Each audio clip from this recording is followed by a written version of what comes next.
Hello, everybody, and welcome to the new video pre-release hangout that we had from last night.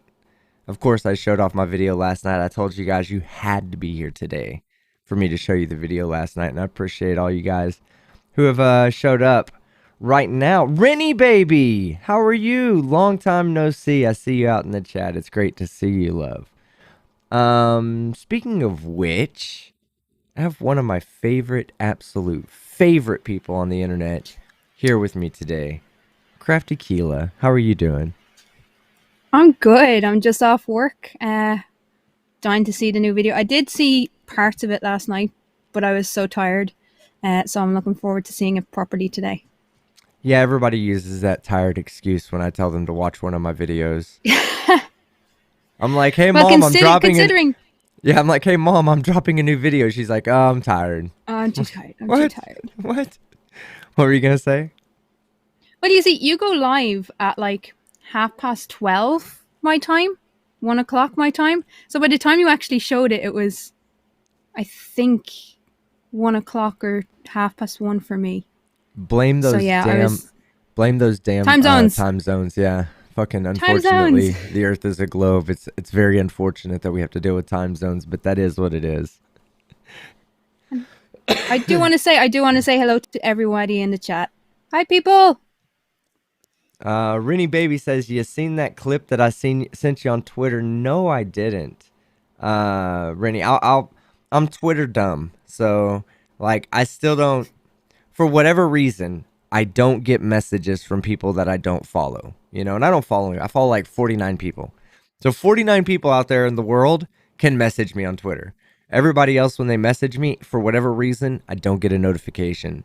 I know how to find it, but I just don't do that, you know, searching out my message process. I don't go do that all the time. You know, I do that very randomly and irregularly. The best way to get in touch with me, of course, is through Discord. And I'm not sure whether you use Discord or not, Rennie baby, but oh my goodness, I've not seen you in forever, and it's awesome to see you out there. Yeah, so today is just a quick little hangout. You know, we just doing the little podcast thing until video release time, which is in 1 hour from now. Well, I guess like 57 minutes from now. So in about 55 minutes, we're going to end this show, and then we're all going to head over to the premiere, and we'll get to sit down and watch the premiere of the video, of my new video last night. What do you have coming up, Crafty? I've been promising people stuff, and I haven't, because I've been transferred from where I was to another place, and the workload is like twice as much. I've just been too tired to actually get stuff done. But I do have a new Challenging Conspiracies coming out. This month it's on chemtrails. So why people believe in chemtrails, where the thing originated from, and why it's wrong. Most importantly. So yeah, I have that. I have a show every Sunday with Steaming Cup of Reason. So next week it's going to be on Reason's channel. It's called Life on the Flip Side. And then I have a series coming out very, very soon on the social contract. So we're watching a Karen video. It's trying to understand what is the unwritten rules of society. Why do we have them? Where did they come from? And stuff like that. So that's a great point, though. That's a really great point, because there are unwritten rules of society. And it's something that like when I see somebody that's complaining about wearing a mask and they use that excuse, you know, I'm not a sheep, I don't just do, and I'm like, are you kidding me? Dude, when you go to the grocery store and you ready to buy your groceries and you pull up, do you just walk up to the front of the line, or do you wait in line? Oh, you wait in line. Why do you wait in line? I mean, who told you that you had to wait in line? Nobody's ever said you must wait at the back of the line until it's your turn. But for whatever reason, you go to the back of the line and you just wait there. Or the likes if you get on a bus. If you get on a bus and an older person gets on the bus and can't stand, you get up off your ass and give them the seat. if you're a decent Bullshit. person. So, I kick so him in the knee. if of course you do. But yeah, it's those kind of things that I want to delve into and explain, especially for the soft sits and the Karens. That is because it's so prominent now. I'm a sociologist. I have a master's in sociology, so I want to put that to good use and explain where these ideas are coming from, why they're sticking, why they're so important to combat, and how to combat them. Yeah. Because what I get from watching a lot of your streams is the theoretical knowledge, the practical knowledge on science, and that's not my background at all. I left school at 15. I went back as a mature student to university, so I wouldn't really have the science and math background, and that's why I watched the likes of yourselves and conspiracy cats and stuff like that. So I have the sociology, the social side of things, and it's kind of to complement what you and the likes of Schrodinger's cat and people like that are doing. So let me ask a question. You said you left school at the age of 15. Is that correct? Yeah. Is that why you talk the way you do with that accent? Oh, the accent. People have been slagging me over my accent. So I'm originally from Dublin. I'm actually living in Dublin again now. I spent 10 years in Cork, so I have a little bit of the Cork twang. And I went to university in Kildare, so Kildare has a different accent. So I have a kind of mix of accents. Well, I personally think that the way you speak is because it's unique to me, right? I find the Irish accent just absolutely beautiful. Not so much the Australian or the Kiwi accent. I deal with Commander Darklight and Bella Charge all the time Poor and Bella Trainer and Walk. Command. Yeah, I don't know. I do it for my own masochistic reasons, you know. But but your accent, even Irish Demon, I'd marry that fat fuck if he fucking came around me. But I love them all. Yeah. I love all you guys, man. You guys are amazing, and y'all have a beautiful, beautiful accent. I'd love to visit Ireland one day. Oh, you I definitely have have to. I have family from Ireland, so that doesn't Every live there. American has family from Yes, Ireland. that part of It's my one of the most commonly it's one of the most commonly said thing to an Irish person from an American. yeah. I have I family. have family from Ireland. I have like distant family that is Yeah. of the O'Brien clan. So yes, definitely Ireland and Irish in nature. But so you're a sociologist. What exactly does a sociologist do, and how would that apply to anything on YouTube? Um For those that don't know, I know, but for those that don't know, yeah, so sociology is the study of how societies change, how systems change, how we as humanity as social creatures change. And I suppose for me it's the why. Everything is about the why. yeah, Okay, not so much why are we here in philosophical terms, but why do we act the way we do? What are the patterns that hold society together, and what can we learn from it to either prevent disaster or to make life better? That's the study of sociology. Um, the reason I got on YouTube was I had a flat earther in my house.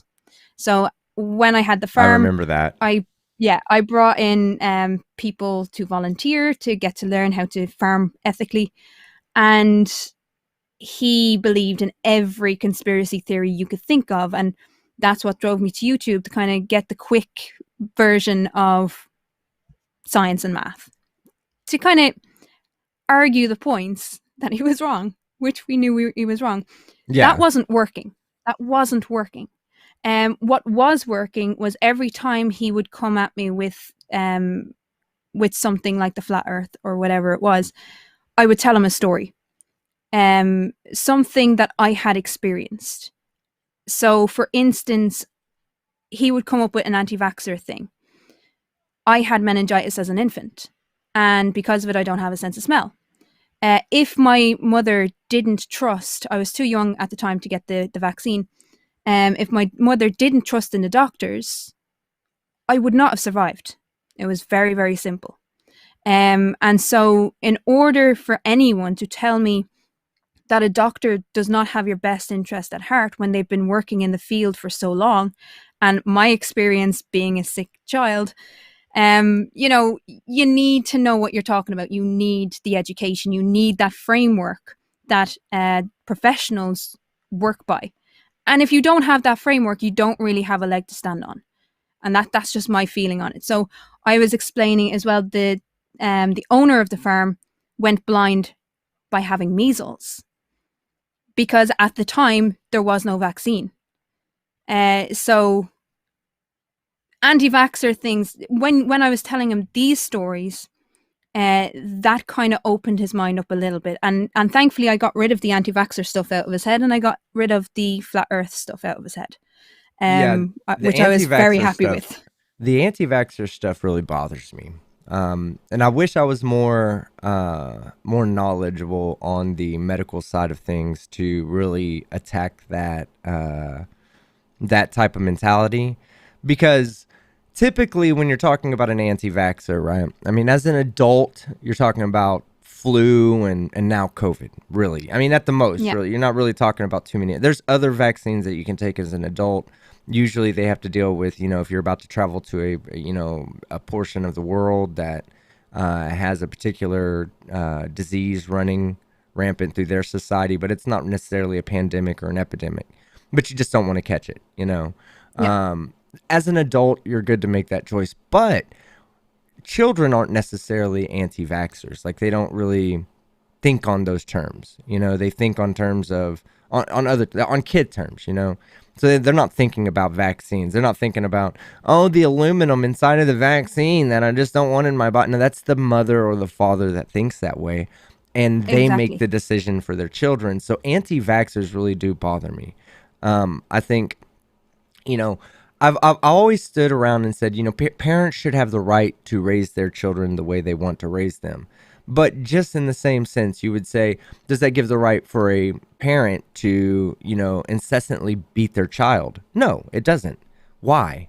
Why? Because the child is helpless and it relies on the parent. So when the parent's anti-vax, then that really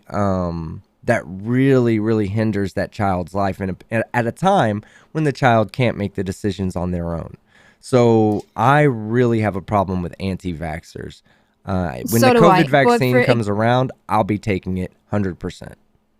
same here, same here. But again, the question is, why are they anti-vaxxer? What is this Why? thing that has created a situation where parents are fearful of what we consider the professional? And it's partly because we live in the gig economy. It's partly because for the last 30 years or 40 years, we've lived under a system called individualism. And it's been drilled into most of us that our personal feelings are more important than the collective good. And so that's the kind of thing that I'm looking at in terms of the social contracts. When does individual thought become more important than the collective good? We're not trained anymore to think of in the collective terms.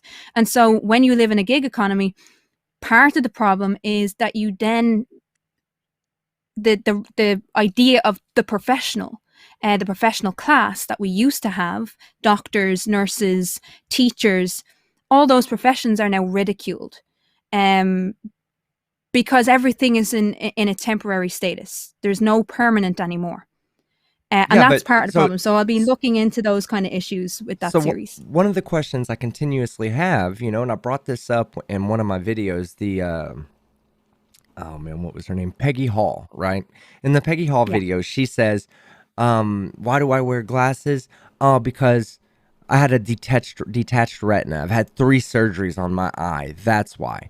And I'm sitting here like pounding my face with my hand going, are you serious? You're going to a doctor because you have a detached retina, but the doctor tells you that wear a mask and COVID's real, and all of a sudden the doctor has no idea what he's talking about. All of the yeah, sudden, the doctor is part of the grand conspiracy to microchip everybody and this and this and that. He doesn't know what he's talking about. He's part of the plan, but he's also the person who fixed your detached retina. Like Yeah, you'll go to him. You only don't trust him under certain circumstances. Every other it circumstance, you are 100, you rely on that man or that woman, whatever the case may be. You rely on that doctor. So, it's not the doctor that they don't trust. It's the companies behind making the vaccines, and that's where you have to kind of draw the line. The other thing with the whole anti-masker thing, what I'm finding from speaking to some of them, and I am in the background, because I want to understand where they're coming from. Part of it, especially with the Karens, it's about lack of control in their ordinary lives. A lot of them have just lost their jobs. They lost their income. They have no control over anything in society, and so instead of, again, thinking of the collective, they're lashing out. And there was a study done of people in the US. I have to pull it up. I think it was the Smithsonian actually that was doing this this social experiment, and part of it was that they have no control in their ordinary lives. They've no control over their finances. They've no control for Karens anyway. Their husband would control that, and so what they do is this entitlement culture that we've grown up with. They throw it back in the wrong people's faces. They yeah. misdirect it. Instead of actually saying, I'm angry at the government, so I'm going to go to City Hall and protest, they will attack someone on the street, or they'll go into a coffee house and abuse the coffee staff, because it's easier to attack people that are on your level than the people that are above you. And that's not just unique to Karens, that's throughout society. Yeah, that's weird. I've never really thought of it like that, but it makes a lot of sense. It really does, to say that, they take it out on the people who they see that are vulnerable to their power, where they don't see people Yeah, that are above them. They, it's like punching down instead of punching up. You don't see exactly, these exactly. And it's people. not to forgive them, it's not to excuse them at all. It's just to understand where they're coming from, so maybe you can take another tack when dealing with them. Yeah, I just ridicule. That's my Yeah. tactic. I'm like, oh yeah, you're dumb. I, So I, let me I just like the point it out. layers. I like going deeper. I like exploring what is it that makes these people tick. And a lot of it, as I said, is they have no control. They have no control over what goes into the vaccines. They have no control, and therefore the vaccines. There's something that they don't understand, and therefore they're not to be trusted. Um, so yeah, I'm going to be looking at all of those issues, those social construct issues in the social contract. 1 second. I want to say something to somebody out there. Tau Ceti Alpha, is so amazing to see you out there in the chat right now. I was talking about you last night on my gaming live stream. I was like, I miss Tau. We need to link up sometime real soon. Maybe bring you on for a live stream, Tau, because I miss you, brother. I haven't talked to you in forever, and that's probably pretty much on me. And I just want to say that you're in my heart, man, and I'm glad you're here today, because I was absolutely talking about you at the end of my stream last night on my gaming channel. Um, but yeah, I do, when I'm writing my videos, sometimes I do try to stop and think, why are they like this? Like the lady that I'm covering today. It's like, why does she feel so self entitled? Why does she feel like she has the right to do whatever she wants? And this isn't just a woman thing. I know I'm saying she and No. her and this and that. Yeah. It's just because she's a woman. In fact, a lot of people, you'll find, when I do my male Karen videos, a lot of people are like, a male Karen is a Kyle, and I'm like, no, they're all Karens to me. They really are. I don't differentiate between sexes when it comes to self entitlement. A Karen is a self entitled person who absolutely misunderstands what their actual entitlement is. You don't have the entitlement to hurt other people. We have laws against that. Like if you want to go around and start, well, I just want to slap the shit out of everybody. Well, guess what? You're going to find yourself in jail for assault. Well, Yeah. that's no different than, saying, walking around and spreading a virus to everybody. And I'm not here to say that all these people have the virus. That's not what I'm saying. It's even deeper than that, and it goes back to what you say, right? Like, if I say nobody can come in my store, and then I go, hey, Crafty, Don't worry about it. You can come in. You're special. You can come in. Well, then now everybody is going to want to come in. And that's why you have to set that. If you let one person cut up to the front of the line, well, then everybody looks and goes, oh, there's no need to wait in lines around here. We just all cut up. So you make everyone do it so that everybody in society follows that same rule.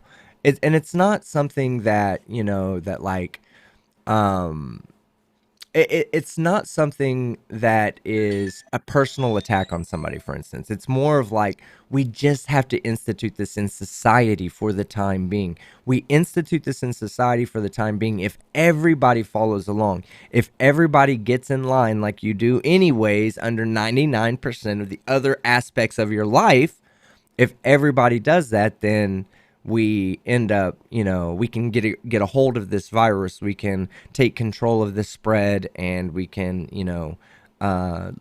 ultimately have less loss of life. Yeah, So I, absolutely. I, I Absolutely. contemplate this sometimes at night, and I'm just like, ugh. I just hope that one day I don't find my mom on a Karen video or my sister or my brother, because they'll be Oh, called that would be out. fun. They'll be called out. But I mean, a lot of these people, and here's part of the problem when you're trying to, you do it well. You rip the piss out of them, and that's fine.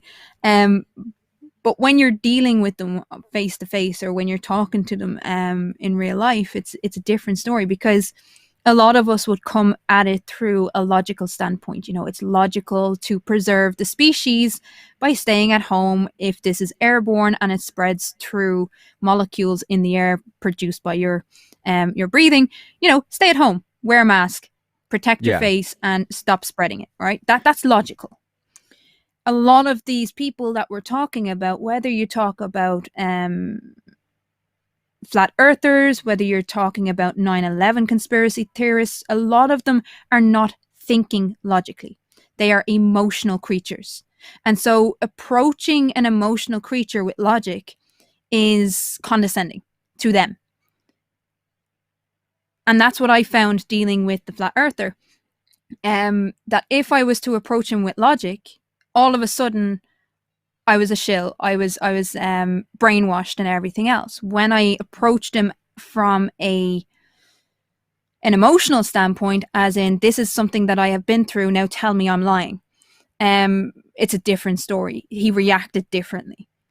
But these Yeah. are And emotional creatures, and trying to speak logic to an emotional creature, it's not going to work. right. So, very good point too, because I would like to say that when you're dealing with a flat earther, right?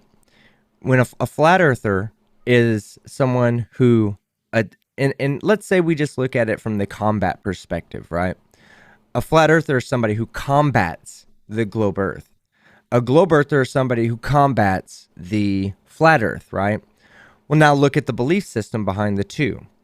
One is an emotional belief, right? The flat earth is a truly emotional belief. There's something Yeah, about them that they just they say, oh, it's, they're hiding the truth. They're this. They're using these very like emotionally driven words, right? They're lying to the people. We're all a bunch of sheep. So when we as globe earthers talk, say, okay, well, here are the facts. Here's the logic behind why we believe that the earth is a globe.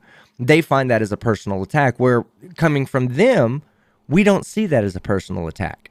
We just see that as about a stupidity. So we're like, okay, whatever, you're a flat earther, whatever, you're dumb. They're like, oh, you're a globe earther, you're a shill, you're trying to hide the truth. That's not, that's one of the reasons that I see that flat earthers are, very hateful people, is because it's you're not just attacking a common belief. You're attacking their belief, and yeah. they find some kind of personal vendetta in that attack. It's like, oh, you're attacking me. You're attacking the way I believe. No, I'm not attacking you or attacking you the way you believe. I'm simply presenting logic and facts to you. Do with it with what you want. But they don't see it Well, that way. They see it as we're trying it, to it, lie it to children and stems, lie to the public. Go ahead. yeah, it stems from fear. Fear that they're missing something. And usually it will start out, a lot of these flat earthers, what I'm finding from looking into them, a lot of these flat earthers were kind of upper middle class people, predominantly. And it really stemmed this current wave from the last economic crash. And what happened was, for a lot of us, our whole worlds was upended. You know, we trusted the system. We took the loans out to get the home, to get the car, to get the this, to get the that. And all of a sudden, all of that is gone. Our futures are gone. And so where a lot of people, there was three avenues. Either you put your head down and you worked, you protested on the streets, like the Occupy movement and all of these movements, or you became a fatalist and said, they're lying about this, so they're lying about that too. They have to be. They have to be. And because they're lying about it, all we can do is point it out, but there's nothing we can do about it. So there was those three avenues, and a lot of the current conspiracy theories, from what I'm seeing, since 2014, since 2015, because for most of us in the kind of working class, lower middle class background, when the crash hit hard. For a lot of the middle class, it didn't hit until 3 or 4 years later. So where we were all reeling in 2007, 2008, 2009, maybe up to 2010, it didn't hit the middle class and the upper middle class until about 2012. And that's where their break with the economy started, or with the government started. Their mistrust with the government started. Yeah. 2.99, £2 and 99p from Devil's Cousin. Yo, team. Yo, what up, Devil's Cousin? How you doing tonight? And I want to say a big, massive shout out also. I mean, I'm seeing people that I haven't seen in my live stream a lot lately. GeoStriber, Geostriber. Great to see you, my friend. And Geo is a perfect example of what we're talking about, right? So he's part of the system. He's part of the companies that put together. You know, he's a he's working towards like very high upper level chemistry. Lots of education goes into that. What Geo will end up doing in the future will either be putting his chemistry to advanced technology, or maybe even advanced medicine. The advanced medicine is where people start to get that lack of trust. You know, they don't understand what Geo's had to go through to get to where he's at. The education and the all of just the total amount of work that he's had to put in to get there. They will never understand that. They'll never go to college and get that amount of education, especially the older ones like myself, who have already pretty much passed that ability to go get, master's degrees in science. So Yeah. for them, their lack of understanding, their lack of education feeds into their distrust of the system.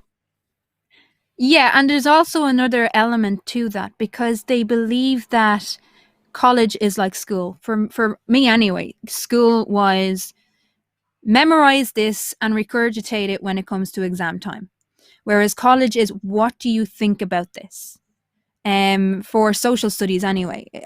Obviously science is a lot different. You have to but again, it's where do you come from this question? How do you analyze this question, instead of memorize this crap, regurgitate it when it comes to exams? There, a lot of people that would have gone through high school, that's what they're used to doing. Write an essay, but here's the talking points, and don't deviate from these talking points.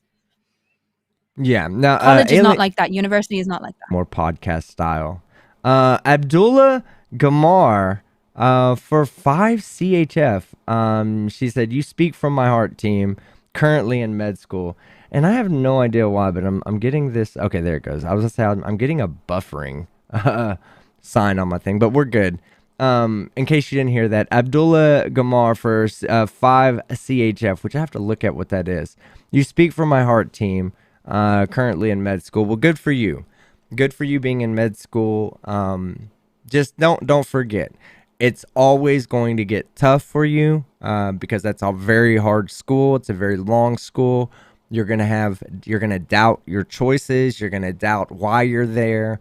Don't ever stop. We need doctors in this world. We need the people who are educated, that aren't just here like me screaming at people for not using their common sense. We actually need people like you that are there to advance medicine and to save lives, because I'm not saving lives out there, not with my hands. I don't actually save people's lives. I just entertain people and try to make them very aware of the current social situations that are going on in this world, like flat earth and anti-maskers and anti-vaxxers and young earth creationists and like we were talking last night, evolution deniers. You and you sent me a message about that, which I'd love to talk about evolution more. I wish that the topic was a little bit more intriguing to the audience, because one thing Yeah. I find on stuff like that, it's people are here for the comedy, and it's really hard to be uh, to add comedy to topics like young Earth creationism. I mean, I guess it's not hard when I say it like that. It sounds stupid. You're like, what?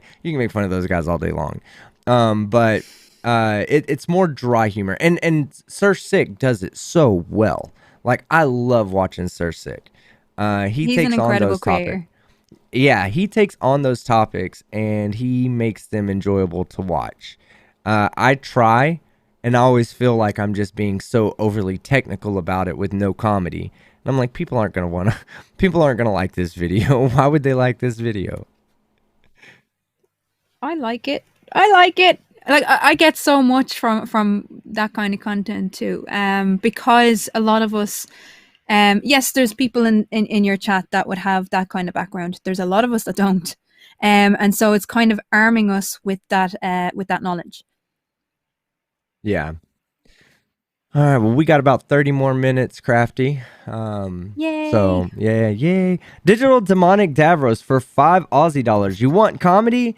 You need a bit of triple D in you. Oh, digital demonic Davros. Yeah. He wants I to was come like and play triple with you, D. team. The triple D. That's the that it threw me off because I live in Dallas and that's the logo for Dallas is a triple D. So we all say we're from the triple D. And I was like, Triple D, how did he know this? What's he talking? But it's Digital Demonic Davros, Triple D. Okay, guys, give me a break. I had a long gaming stream last night where I sucked really bad, and I legitimately just woke up. You know what I did? It was so awesome. I woke up today to my last Karen video performing extremely well in the algorithm. I really hope that today's video doesn't end the reign of my last Karen video, which is doing like 500 views an hour. And one of my old First Amendment auditor videos, which that's another thing. First Amendment auditors, it's the same concept. What makes them tick? Why do they tick? Why are First Amendment auditors think that they have such a responsibility, like a doctor's responsibility to save lives, right? That's important to society. Yeah. Now, I can understand where a First Amendment auditor wants to, ensure that the First Amendment is being upheld. That's totally okay. But to antagonize police officers, to antagonize public officials who are doing their job, who are trying to do their job. Most people out there, like most people don't approach their job, especially in the public forum, with the intent to deceive, with the intent to do harm. Most people don't do that. There are some out there, of course. There's some doctors that are evil doctors. There's some lawyers that are evil lawyers, some judges that are evil judges, some politicians that are evil politicians. But for the most part, people want to leave a positive, they want to leave this world, feeling like they were a net positive to society.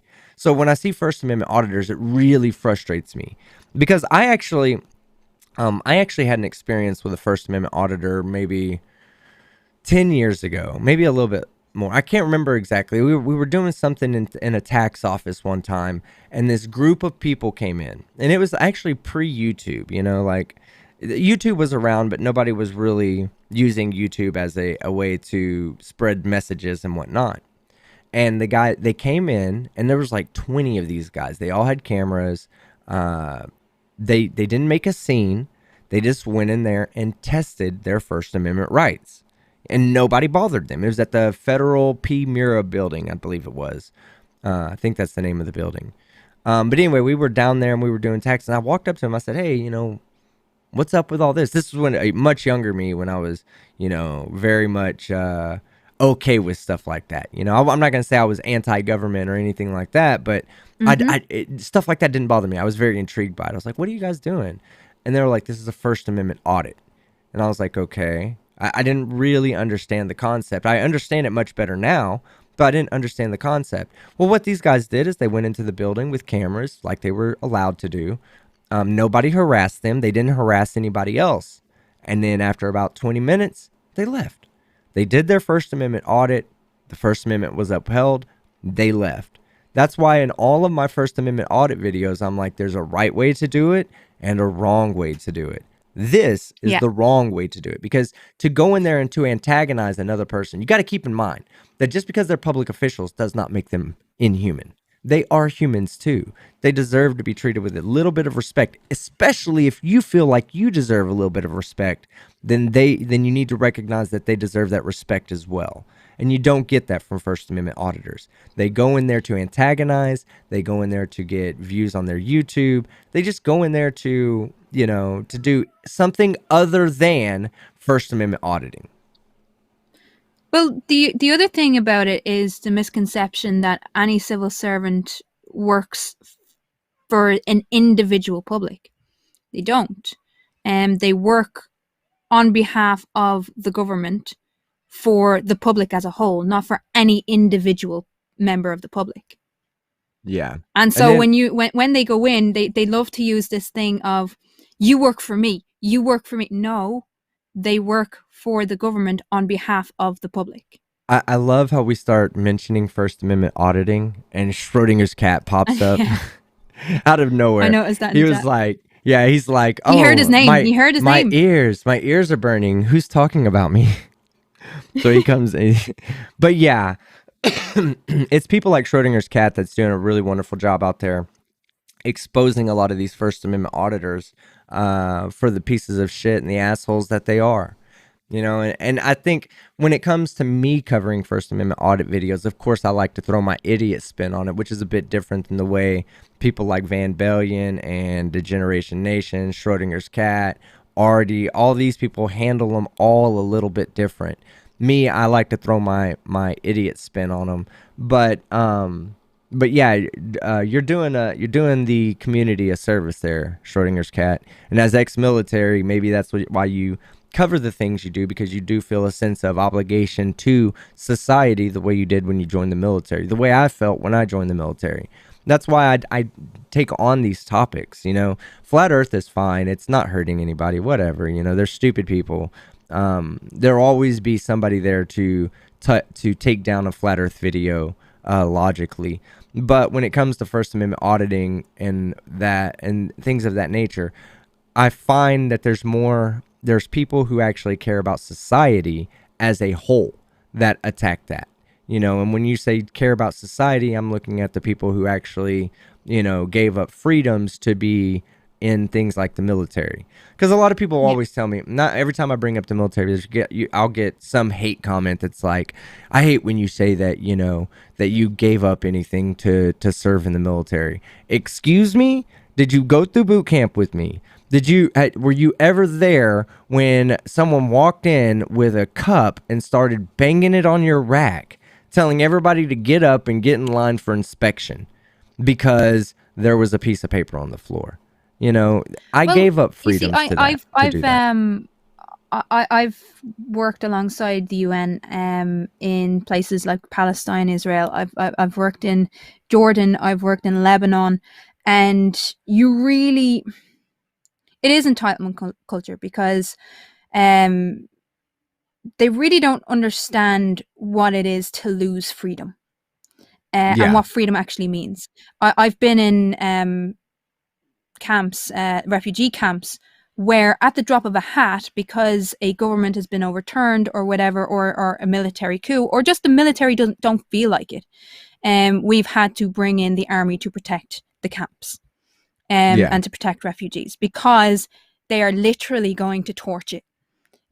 They're going to kill as many people as possible just because they can, just for the control, the feeling of control. Um, a lot of people in Western society do not understand what freedom means. yeah. And they take advantage of the fact that they don't know what freedom means. They don't know what it is to lose freedom. Oh, yeah, because when you lost it, then you'll really understand. that's the other thing I love. I love when they say that America's becoming communist China, and I'm like, are you kidding? You can't even say what you just said in China. Like you would literally No. be arrested and thrown in jail, in prison for criticizing the government in China.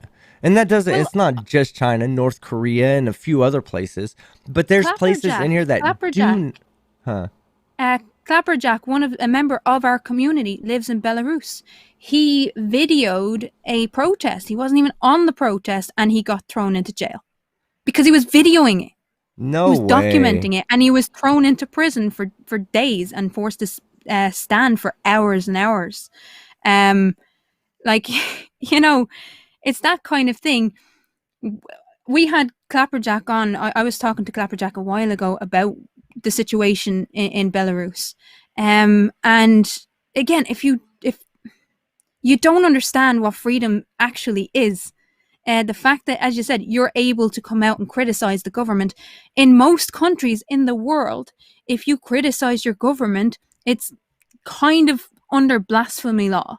You are Yeah. actually imprisoned, and in some countries tortured, Yeah. or And you're sent to a camp to reconvert you into the government knows what they're doing. Do you know, the fact that you're able to come out on the street and say I disagree with my government is luxury, and it's important. It's an important thing to have, but you yeah, don't just abuse think that of kind it. of thing. Just think of some how some of the civilizations this in today's society view women and homosexuals. You know, we still have very backward societies in this world. You want to talk about losing freedoms?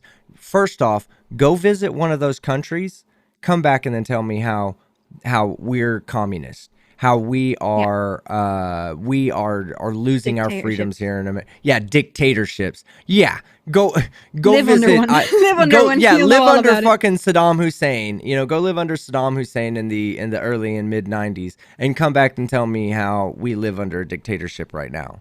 You know, go. We have a voting system, a democratic voting system. Go talk to countries that don't have a democratic voting system, or whose democratic voting system is simply a farce, just to say, "Oh, we have democratic voting system," when really there is no democratic voting system. Yeah, The elector is passed on from generation to generation, or you know, the dictators passed on from generation to generation. Two but Aussie dollars we from even see it. Yeah, go Go ahead. ahead. No, no, go ahead. But I'm just saying, we even see it in certain countries, even in Eastern Europe, where the any opposition at all is either hunted out of the country or thrown in prison. Any Yeah. realistic opposition to the status quo is thrown in prison or exiled. Digital demonic Davros for two Aussie dollars. Gorilla Glue. Anyone for a Darwin Award? Did you happen to see that last night on my live stream? The Gorilla Yeah, Glue girl. Poor yeah, I girl. did. You know, God, you gotta call stupidity out where stupidity exists, you know, and that was a very dumb move. But I sure hope that that girl doesn't lose her hair for the rest of her life. I hope that her hair grows back and it grows back fine. But as a community service announcement, don't put Gorilla Glue in your hair. In fact, if you're not not a a wise move. carpenter, yeah, excuse me, if you're not a carpenter, don't keep Gorilla Glue around the house. You don't need it, you know, unless you're reattaching wood to something that you don't ever want to come apart again. Don't go get a Gorilla Glue. It's not for you, and definitely don't put it in your hair. And then we have oh, let me get go to that one. The Snark for €2. Let her oh, that's on you. You need Okay. to read that one Uh, right there. the snark for €2 says, "Let her read this. Thanks, that team skeptic."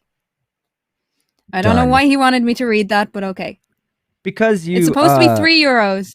It's supposed to be yeah, three. The whole thing. So recently, a lot of people are giving me grief over how I say three, and because there's two ways I say it, and it depends on how fast I'm talking. Either three or tree. So a lot of for Irish people, a lot of the ths become chs.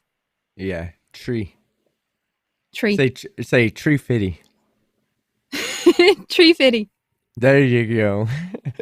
All right, so we have about 10 more Jessica minutes. will be very happy with that. Jessica will be very happy with that. We have about 10 more minutes, and then we're going to head over to the live premiere from here. So let's talk a little bit. I don't know. What do you want to talk about? What do you want to talk about? Let's turn it over to Crafty and let's see what's on Crafty's mind right now. Oh, that's just mean. Considering I've just gotten out of work, that's just mean. Oh, by the way, we had snow today. Um, Thankfully, it's not cold enough for it to stick. So I really, really feel bad for anyone out there that's having to deal with snow. Oh, we don't do snow in Texas. When it snows, life shuts down. And I'm not kidding, right? Like I've lived in Chicago. When I went into the military, I went in I believe it was January 99, right? So in January Yeah, 99 it was huge like a huge blizzard rolled through Chicago. And in the military they didn't care. You know, let me tell you about boot camp, right?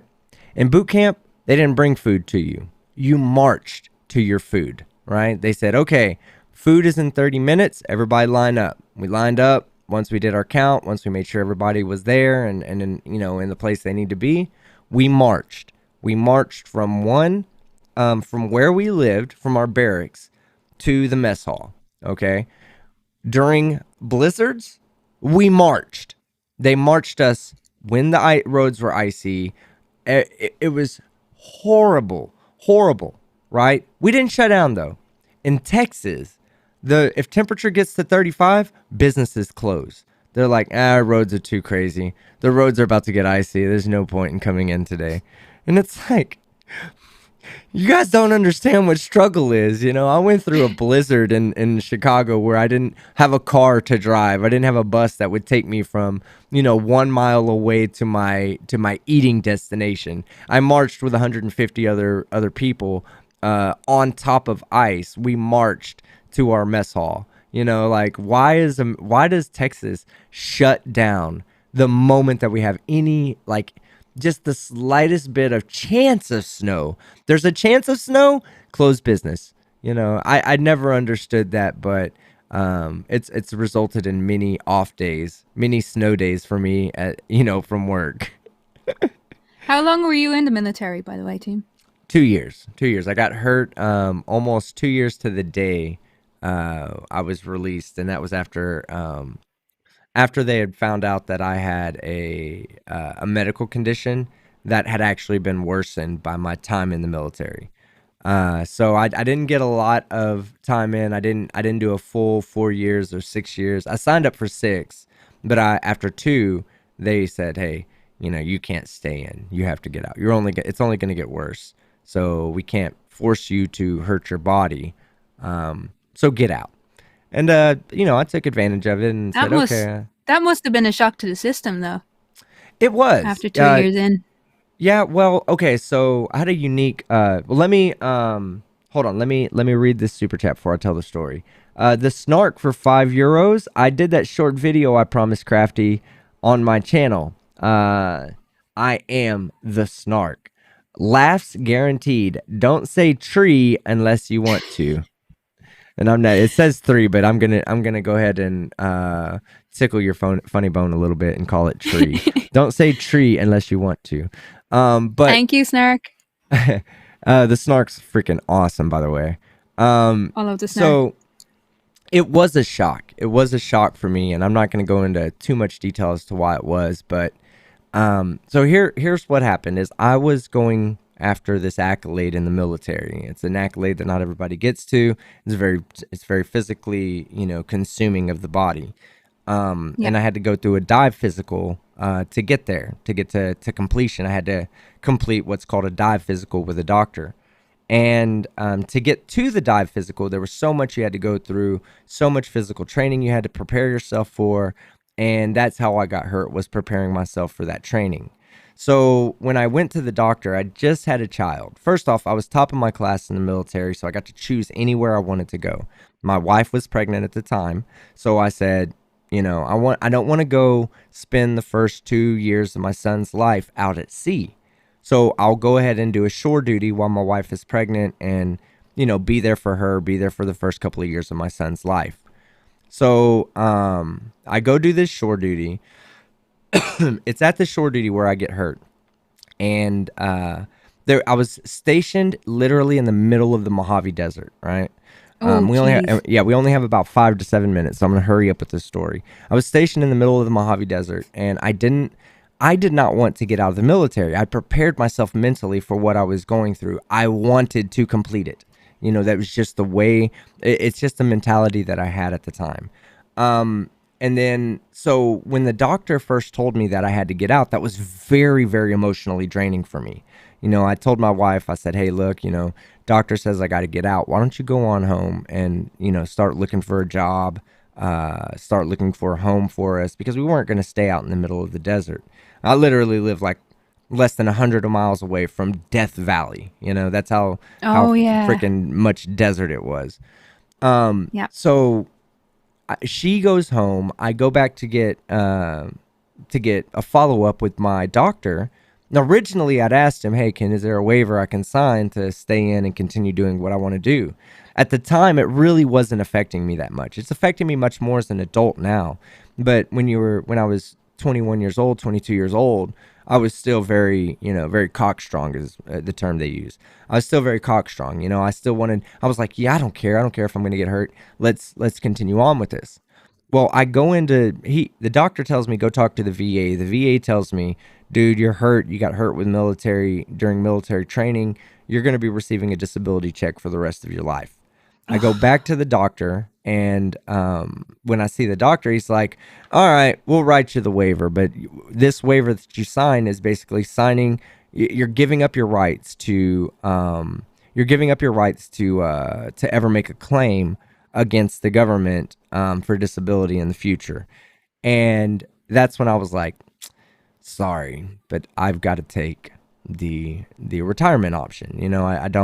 I Yeah. don't want to stick around in. I don't want to lose benefits as an adult. When I get out of the military, I wasn't planning on being a career military guy, but it was very emotionally draining. It was Well, because it's I'd prepared especially myself. because you didn't, yeah, especially because you didn't know what would happen in that next 2 years, Yeah, or 4 years, 4 years because you signed up for 6. You just don't know what would happen. yeah. Well, okay, so we're winding this down. We have literally less than 5 minutes. Says Abby Oliver, says Team Skeptic, 4 years active, 3 years of in the Texas Guard. Well, good for you, Abby. Nice. Yeah, I'm proud of you. Thank you very much for your service. Like most veterans don't. Man, veterans sometimes frustrate me, right? So this guy came up to me the other night, and the first thing he did, first off, he's wearing an army hat, army shirt, army pants. Walks up To to make it me with obvious. two IDs out. I don't mind that. I don't mind that part. But the part that really bothered me was he was begging for money. I don't mind people begging for money. I know there's people out there that need help, especially veterans too. But one of the things that was ingrained in me, it was ingrained in me, is to work hard. Yeah, life sucks. Life sucks. Guess what? Life sucks for You find a everybody. way. The people that it doesn't suck for are the people that bust their ass and work hard.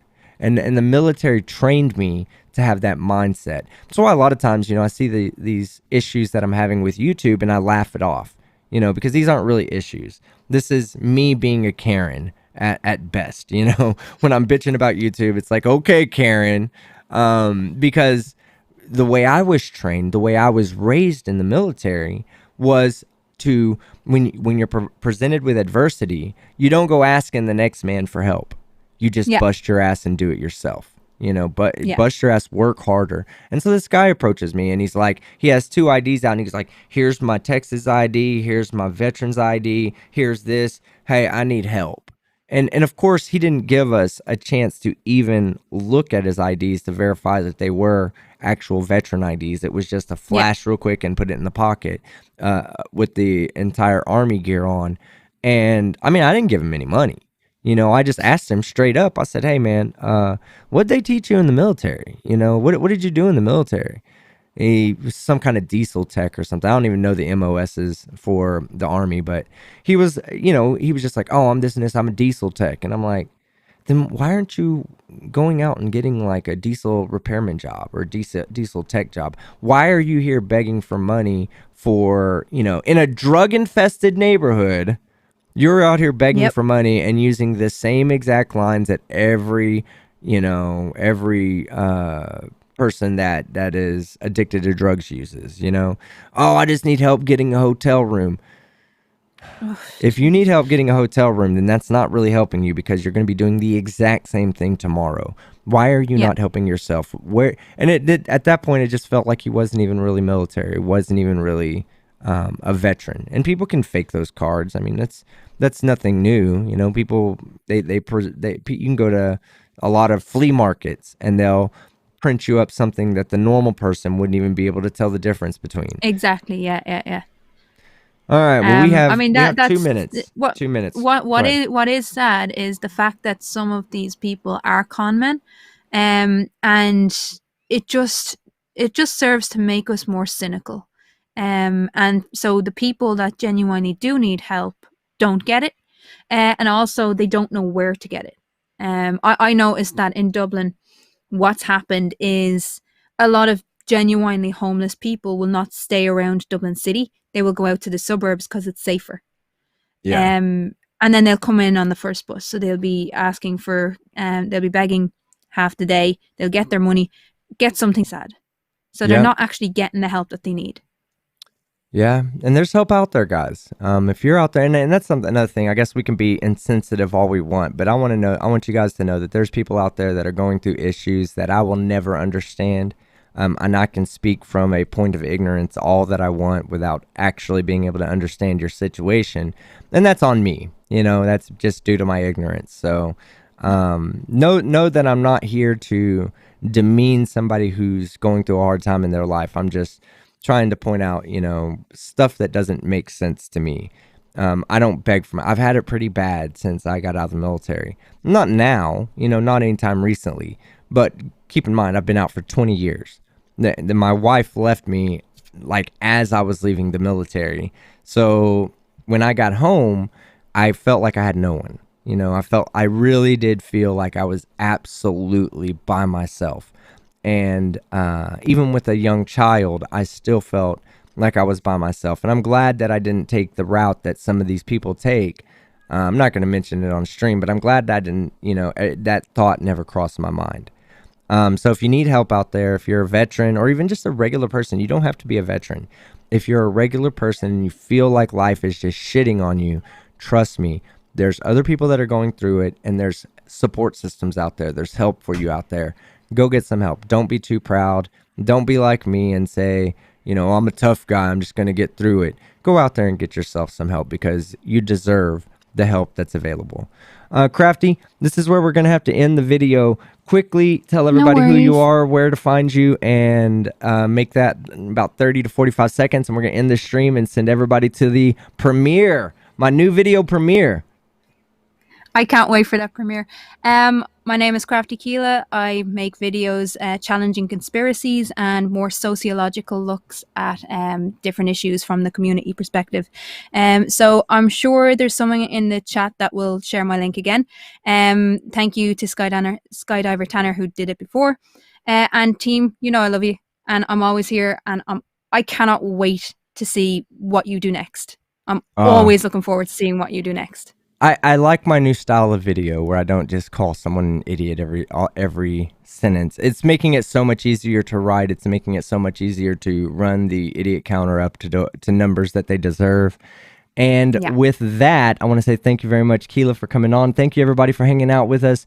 Whenever I do my premieres, I will always have a 1 hour podcast before those premieres just to have a chat with somebody, a content creator, or a person that's, important to us in the community. And Crafty, you're uber important. Everybody, let's head over to the premiere right now. Love you guys. I'll see you there.